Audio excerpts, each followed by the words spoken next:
Welcome to another exciting episode of the NIDS View, a weekly show of the National Institute for Deterrence Studies, where we are advancing peace, promoting stability, and helping you to think deterrence. Each week we will discuss and analyze a recent topic and provide insight to how it affects our national deterrence. The view of the hosts and guests are their own. We hope you enjoy the show. Welcome to the NIDS View, and Happy New Year to everyone listening. The NIDS View is a production of the NIDS Podcasting Network, keeping you informed about the importance of deterrence in this season of peace and time. We reflect on not only our past, but our future. I'm Jim Petrosky, President and Co-founder of the National Institute for Deterrence Studies, and today we're conducting part one of two regarding the discussion of our NIDS Research Insight, establishing a proposed nuclear posture review for 2026 and beyond. And I'm joined by my ever-present, ever-prepared friend and colleague, Curtis McGiffin, Vice President for Education and co-founder of NIDS, and also an all-around nice guy. So, thanks, Jim. I'm glad you didn't call me omnipresent. Yeah, well, you might be that too, if I understood what that meant. So, so Curtis, we put this NPR out about a month ago. Yeah. And just prior to the administration's issuance of the national security strategy. I don't know if you had insight on that or not. I'm not going to ask. But you might remember that you, Kirk Fancher, and I, we conducted a seminar with the great Peter Husey just a few weeks ago. So just to start us off here, why are we still talking about this? Well, Jim, I think it's just extremely important right now with the way things are laying out as we close out 2025 and get started on 2026, just understanding where we are in this nuclear, complexity that we are living in these days. And I think there's just still a lot of people in the world, in the United States, in our government, who seem to kind of think that we really don't need to do anything other than business as usual. That at some point in time, if we're just patient enough, that our adversaries will sort of come around to our thinking and sort of give up these nasty weapons and stop threatening the world and the U.S.'s place within it. And I just think that's wishful thinking. I just don't think that I think we're beyond that at this point. That may have worked 20 years ago, maybe even 15 years ago, but not anymore, not today. And Jim, right around the corner, February 5th of 2026 is the expiration of the New START treaty.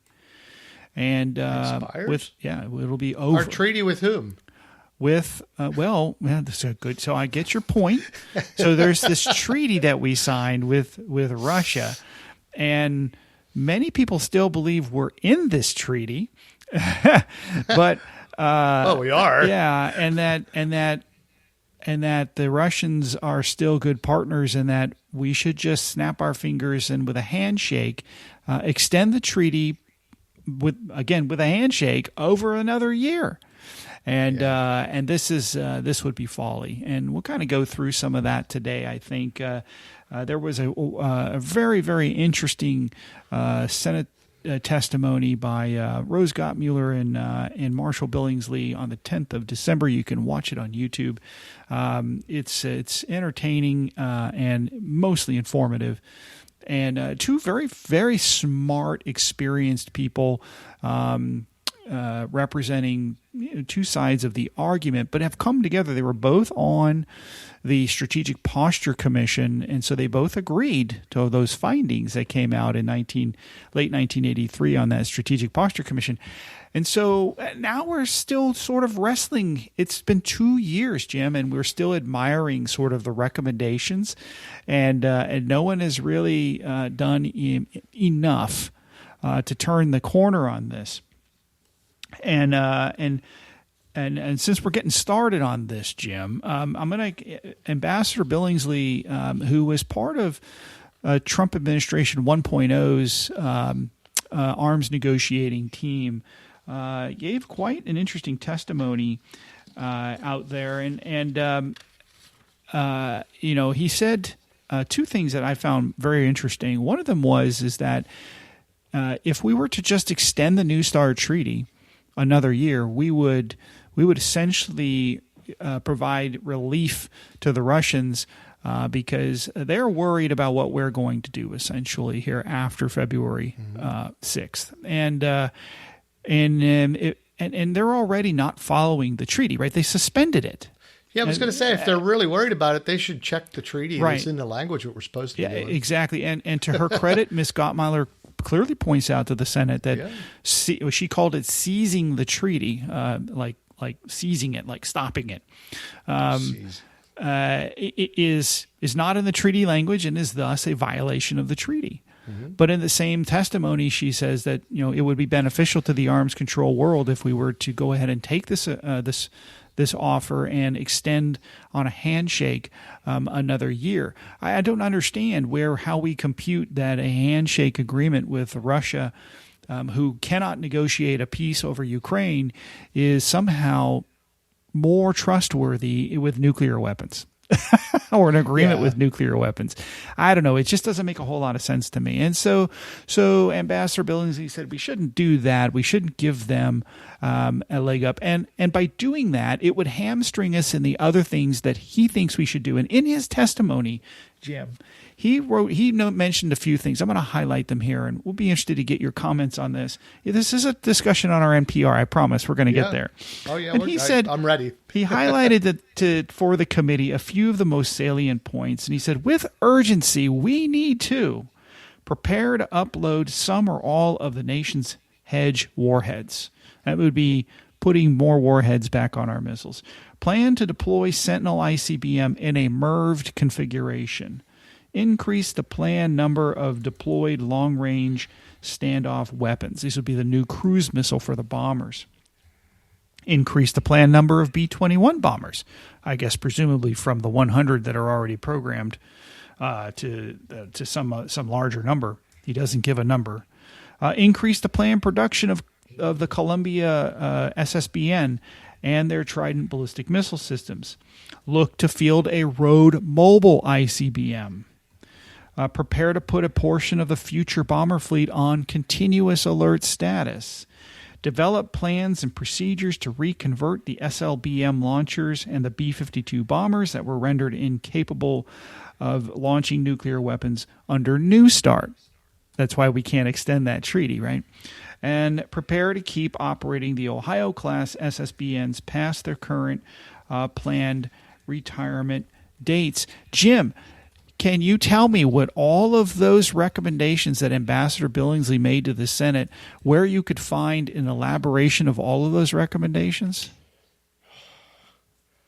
I was thinking, I've seen it somewhere because I've been reading about it from some group of people.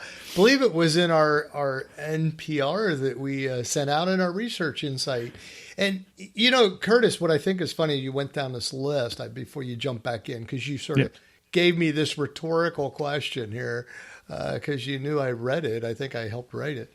And anyway, and by the way, if you do write something, you ought to read it too, especially with co-authors. Make sure they don't go off the rails. But Curtis didn't. No, look, there's a great piece of this. I want to back up a little bit. Why we wrote this NPR is exactly this. You went through a list of things: the Hedge, the Sentinel, the Standoff Cruise Missile, the B-21 is programmed, the planned production of the SSBN, the Field Road Mobile ICBM, the SLBM being hampered by New START, and then the retirement of the current SLBMs.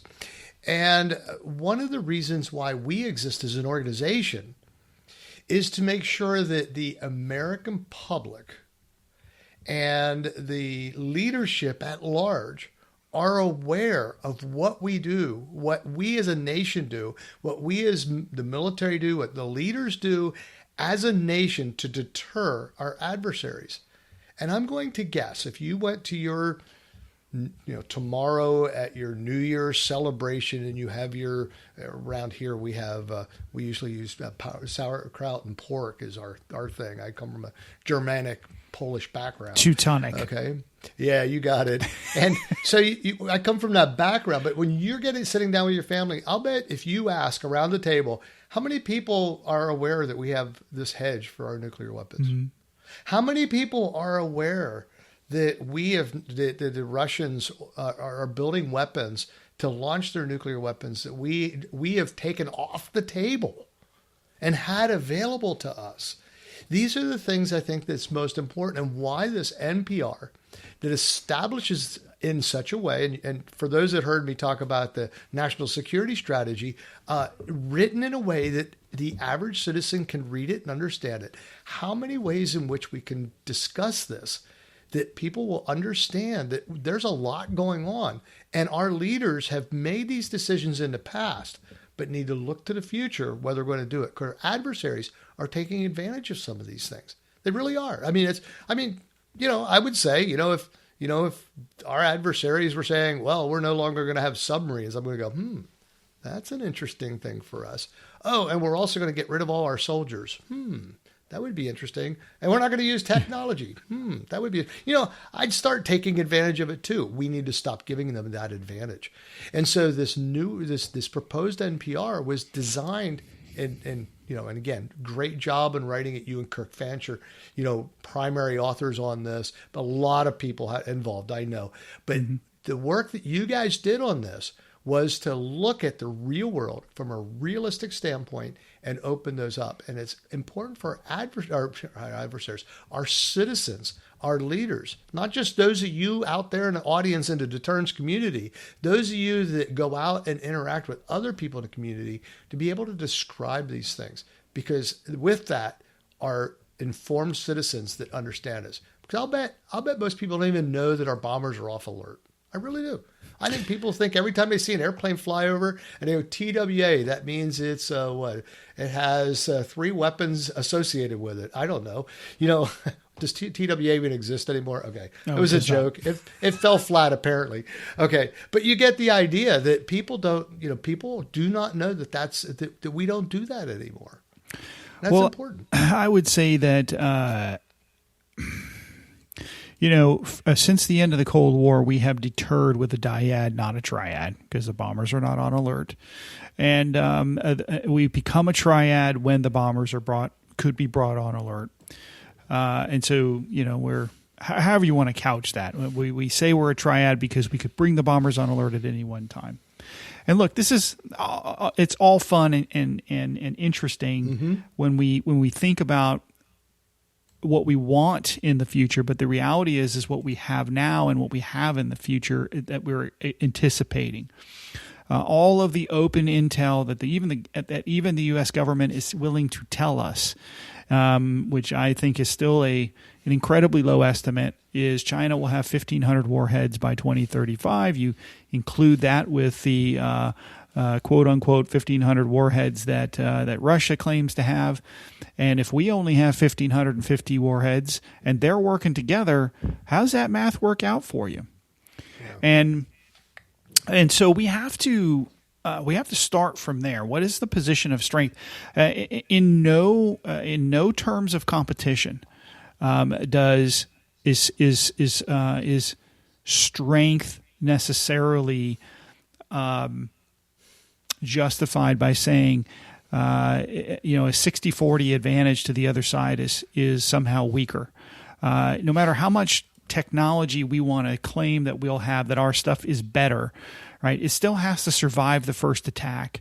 And the DIA released in May, the estimate that China will have 700 ICBMs by 2035. That did not make the testimony, by the way. And so they already have more launchers. They'll have a lot more launchers.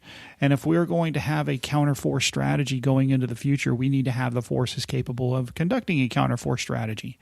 Now, what most folks will tell you in and around the Pentagon is well, we have non-nuclear means, right? Conventional weapons that we'll use in place of a nuclear to take out a nuclear weapon.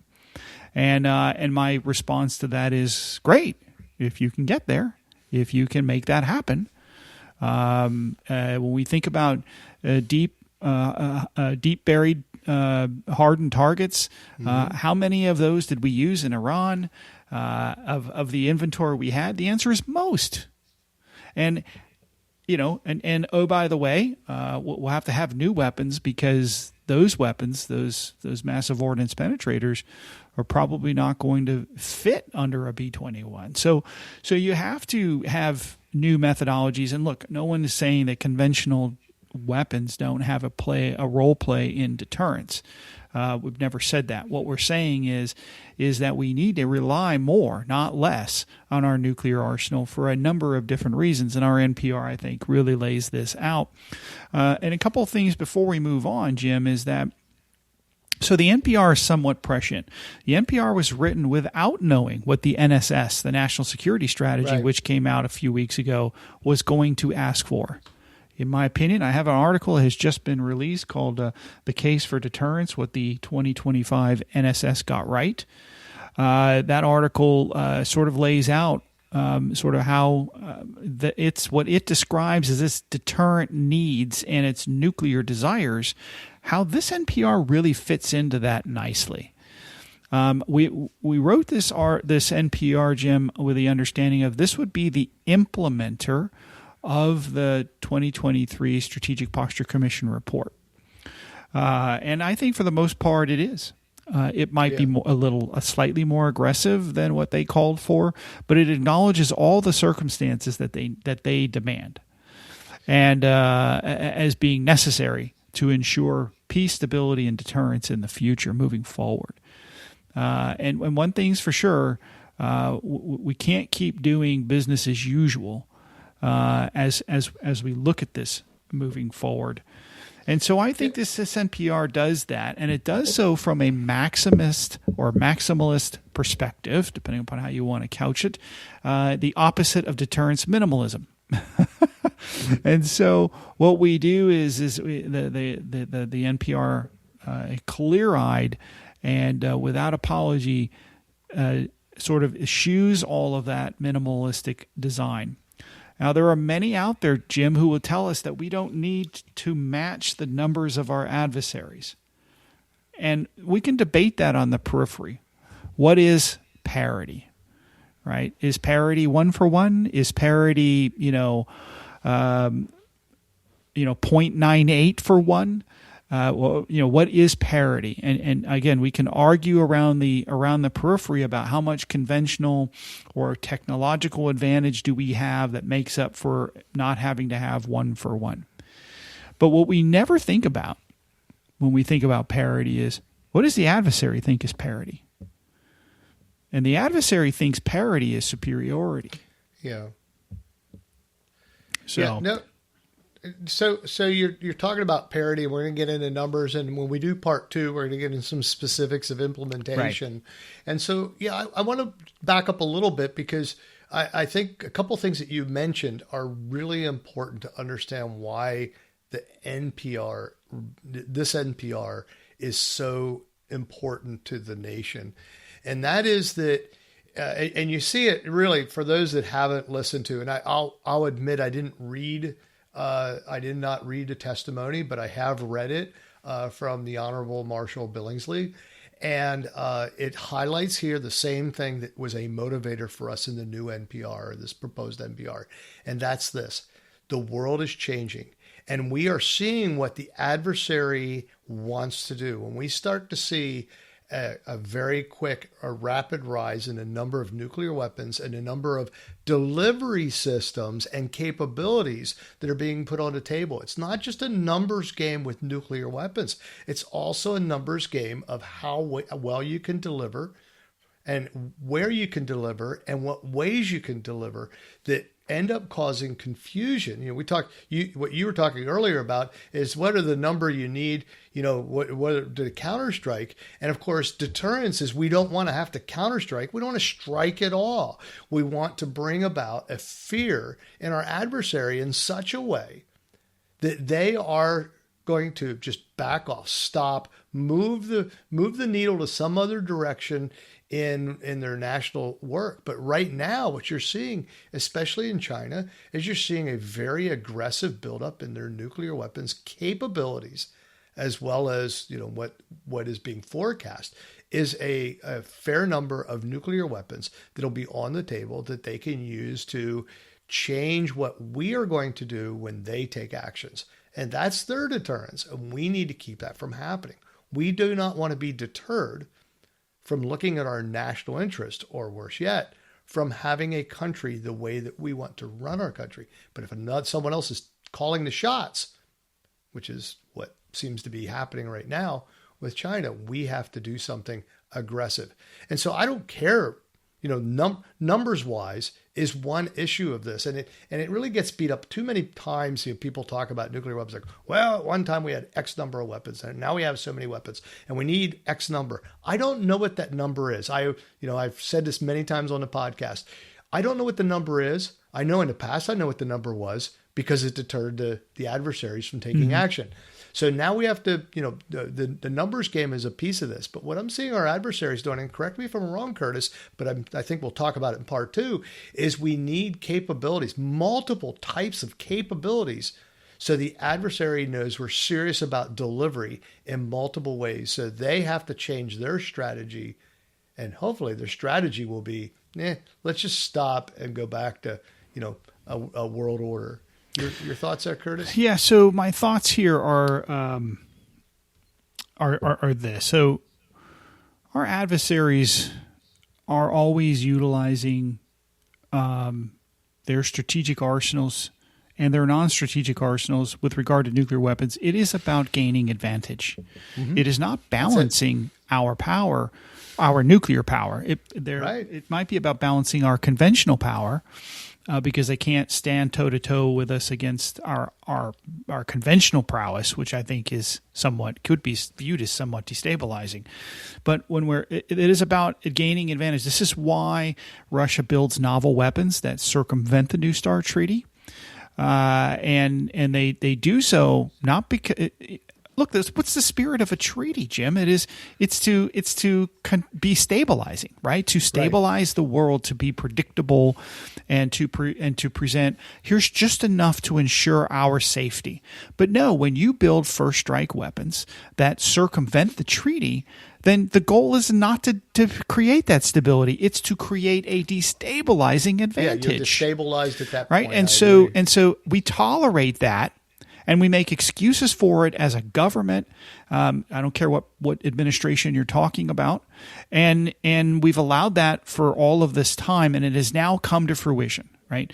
So for the most part of New START, these novel weapons were a dream. Now they exist, right? And so now we are late to need to figure out how to develop them. How to develop a counter to them is what I'm trying to say here. And so it is about how American deterrence, Western deterrence, is about tamping down advantage, making sure that they can't gain advantage over us. Eastern or autocratic deterrence is about gaining advantage in which to threaten us into inaction.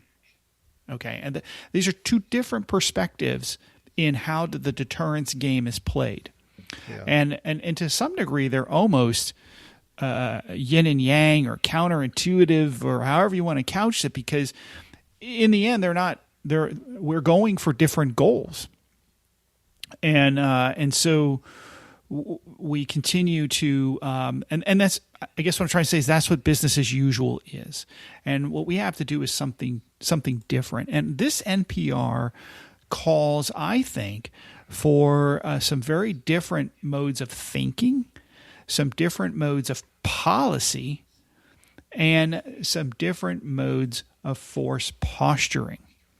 And if we can embrace some of those things and not do things differently, we might be able to solve some of this problem. I'll make a note here in the testimony on the 10th by Ambassador Billingslea. He said that no extension of a of a post-Cold War New START treaty is going to change that effect. We have to leave that post-Cold War formula, right? That bipolar view of the world, and understand that this new world that is now going to include China and to some degree a much more nuclear powerful North Korea, and maybe other powers yet to have emerge. Yeah, you never know. He says, quote, "We need a different approach and formula," unquote. And look, that's what he's saying is we can't continue to do business as usual.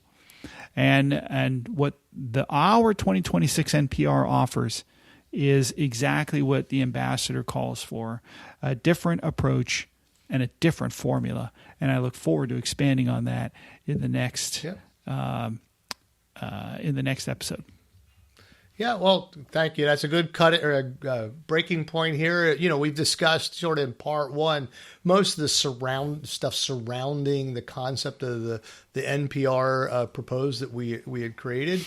And stay tuned for part two next week, in which we're going to discuss some of the grander details related to this NPR. But hopefully we gave you some fodder to think about, talk about. Write to us at nids@thinkdeterrence.com. Tell us what you think. Tell us what your ideas are, and of course, we'll get back to you as soon as we can when that happens.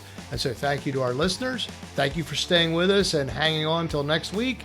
But until then, we always want you to think deterrence. Thank you for listening to the NIDS View. This show is produced under the NIDS Podcasting Network, a division of the National Institute for Deterrence Studies. NIDS is a 501c3 organization dependent upon donations to provide this podcast and bring about awareness of the peacekeeping value of U.S. strength and our national deterrence. You can catch all of our podcasts or provide feedback at thinkdeterrence.com. I would like to thank our producer, Kimberly Charrington, our sponsors, and all the fantastic members of the National Institute for Deterrence Studies for making this podcast possible. Stay tuned next week for another exciting and informative The NIDS View. The NIDS Podcasting Network.